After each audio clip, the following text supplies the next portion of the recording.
Hello दोस्तों, स्वागत है आपका आज के एक नए वीडियो में जिसमें मैं लेके आया हूँ कि आप अपनी टोकन फीस पे मत करना अगर आपके पास इन सारे कारण हो, इन सारे रीजन हो तभी। आज के वीडियो में मैं तीन चार ऐसे रीजन आपके साथ डिस्कशन करने वाला हूँ। उस केस में आप अपनी टोकन फी पे मत करना, ठीक है।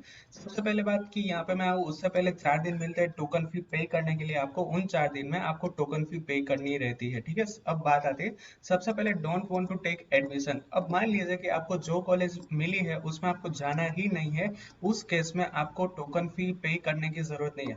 अब इससे क्या होगा कि उन 4 दिन में आपने टोकन फीस पे नहीं करी है तो फिर आपका एडमिशन ऑटोमेटिकली कैंसिल हो जाता है। No need to pay fee if you no need to pay your admission will get cancel. अपने आप से ही एडमिशन कैंसिल होता है, ठीक है। अब next you will never get back that seat. अब सबसे इंपॉर्टेंट पॉइंट है आज की स्लाइड में, वो है पॉइंट नंबर 3। अब काफी स्टूडेंट यहाँ पे कंफ्यूजन में आ जाता है और इसके वजह से उसको यहाँ पे अच्छे से मैं गाइडेंस कर दूं, ठीक है। मान लीजिए कि आपको पीडीपीयू में एक सीट अलॉट हुई है कंप्यूटर साइंस इंजीनियरिंग के लिए। अब उस टाइम पे आपने ऐसा सोचा कि मुझे हर साल 2.5 लाख जितनी फीस पे करनी होगी, सो 4 साल का 10 लाख तो यही हो गया, हॉस्टल का अलग से निकालना पड़ेगा, एक्सेट्रा एक्सेट्रा। सो उसने क्या किया, उसने टोकन फी पे नहीं की।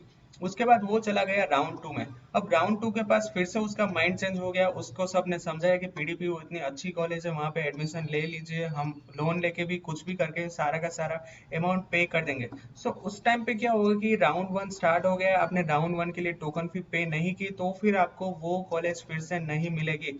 सो इसलिए समझ विचार करके अच्छे से सोच करके 5-6 बार अपनी फैमिली के साथ डिस्कशन करके आपको ये वाला स्टेप लेना है कि आपको टोकन फी पे करनी चाहिए कि नहीं करनी चाहिए।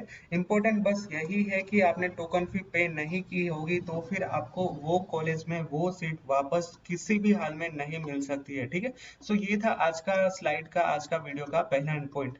दूसरा क्या है कि want to cancel your admission. अब किसी भी काफी सारे स्टूडेंट्स को क्या रहता है कि उन लोगों को कैंसिल प्रोसेस करवानी रहती है, ठीक है। अब इसमें क्या होगा कि मान लीजिए कि उस स्टूडेंट को जेडबल का मेरिट आने वाला है 30 को, उसमें अच्छा मेरिट आ गया है तो फिर उसने उसको आईआईटी और एनआईटी, एसवी एनआईटी जैसी अच्छी अच्छी इंस्टीट्यूट में एडमिशन मिलने के चांसेस रहते हैं, ठीक है। So in this case, same case, no need to pay admission fee, will admission will get automatic cancel.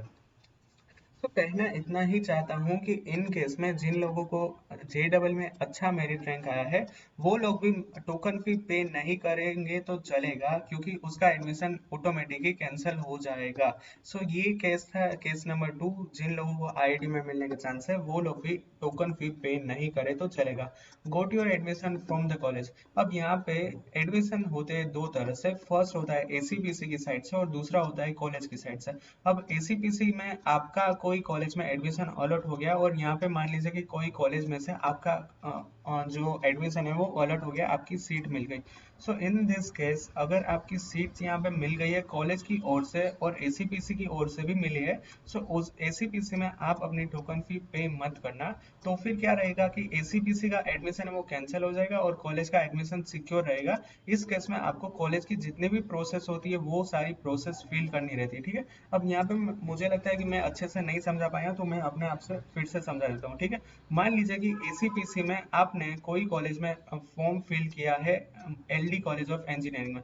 दूसरी बात कि आपने यहाँ राजकोट में जो मारवाड़ी कॉलेज है उसमें भी फॉर्म फिल किया था, मारवाड़ी कॉलेज में जाके फिजिकल फॉर्म फिल किया था एप्लीकेशन के लिए। अब यहाँ पे मारवाड़ी में आपको सीट अलॉट हो गई और एज वेल एज एलडी में भी आपकी सीट अलॉट हो गई है। सो जिन स्टूडेंट्स को यहाँ पे मारवाड़ी में जाना है उसको यहाँ पे एसीपीसी की टोकन फी पे करने की जरूरत नहीं है। उसको मारवाड़ी में जो भी प्रोसीजर है आगे की टोकन फी बनने का, आगे का जो प्रोसीजर है वो फॉलो करना रहेगा। इस केस में एसीपीसी में वो फी नहीं भरे, टोकन फी नहीं भरे तो फिर चलेगा, ठीक है। आई होप अब मैं अच्छे से समझा पा रहा हूँ ये वाला केस, ठीक है। You got admission directly from college. MQ का मतलब होता है मैनेजमेंट कोटा में से भी अगर आपका एडमिशन हो गया तो फिर आपको एडमिशन एसीपीसी में कुछ भी देने की जरूरत नहीं, ठीक है। दूसरी बात की outside Gujarat college, if your admission is final ignore the ACPC process. Same मैंने यहाँ पे जैसे ये केस आपको समझाया, उसी तरह से आउटसाइड गुजरात कॉलेज यानी कि गुजरात की बाहर की जो कोई भी कॉलेज है। अब मान लीजिए कि बेंगलोर में काफी अच्छी कॉलेज है, वीआईटी का ही एग्जांपल लेते हैं, वेलोर इंस्टीट्यूट ऑफ टेक्नोलॉजी, ये भी काफी अच्छी है, काफी अच्छा नाम है इसका, ठीक है। अब वीआईटी में आपका एडमिशन कंफर्म हो गया तो फिर आप एसीपीसी की प्रोसेस वहां पे ही स्टॉप कर सकते हो, आपको उस पर बिल्कुल भी अब आगे फोकस नहीं करना है, आगे कंटिन्यू नहीं करना है, ठीक है। क्योंकि आपका वीआईटी में एडमिशन हो गया तो सारी की सारी प्रोसेस एज अ वीआईटी में जो भी प्रोसेस फॉलो होती है वो फॉलो करनी रहेगी। एसीपीसी की कोई भी प्रोसेस इस टाइम पे फॉलो करनी रहती नहीं है, ठीक है। सो ये था गोट एडमिशन फ्रॉम कॉलेज और आउटसाइड कॉलेज। इसी केस में आप एडमिशन टोकन फी नहीं भरोगे तो चलेगा, ठीक है। और अदर केस में क्या है कि if you are happy with college then pay the fee, अगर आपको कॉलेज मिली है उसमें जाना है तो फिर आप पे कर दीजिए, ठीक है। In second round it will automatic, ये तो हर एक वीडियो में समझा दिया है कि फर्स्ट में से वो सेकेंड में चली जाएगी। अगर आपने फर्स्ट राउंड में टोकन फी पे कर दी है और सेकेंड राउंड में अच्छी कॉलेज मिली तो इट विल ऑटोमेटिक ट्रांसफर, ठीक है। तो यहाँ पे 4 केस मैंने लिए। तो सबसे पहली बात कि आपको अपना एडमिशन कैंसिल कर इसमें एडमिशन लेना ही नहीं है तो। दूसरा केस था कि राउंड 2 में आपका एडमिशन कैंसिल करवाना और राउंड 1 में भी आपका एडमिशन कैंसिल करवाना तो। तीसरी बात की थी कि आपको डायरेक्टली कॉलेज से एडमिशन मिल गया है तो। और चौथी बात ये अदर केस थी, ठीक है। सो आई होप मैंने जितना भी समझाया वो आपको समझ में आ चुका होगा। अगर आपको मेरे लायक कुछ भी क्वेरी हो तो मैंने मेरे सारे सोशल मीडिया प्लगइन नीचे डिस्क्रिप्शन में दे दिए हैं।